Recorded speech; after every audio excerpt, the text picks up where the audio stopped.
Ay naman, kinakabahan ulit. Masakit yung paa ko, pero laban lang ng laban para sa kinabukasan. Ayun. So, syempre, na-challenge ako kasi same kami ng genre. So, sobrang challenging niya today. Sana makalagpas. In God's will, ayan. Kung hindi naman, okay lang din. Thank you, Lord, pa rin. Thank you po.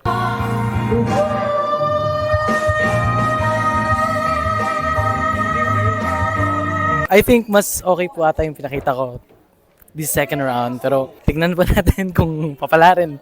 Pero ayun, gusto ko rin magpasalamat sa opportunity po and napakita ko po ulit yung talent ko dito sa Tanghalan ng Kampiyon. Magaling siya. Solid. Galing niya lalo na yung pagiging R&B niya. Pero ayun, tignan pa rin natin kung papalarin tayo. Kilalanin na natin ang ating kampiyon ngayon.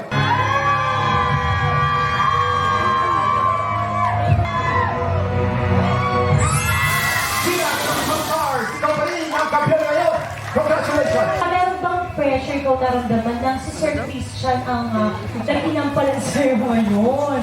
Opo, kasi hindi niya po ako binoto sa tanghal.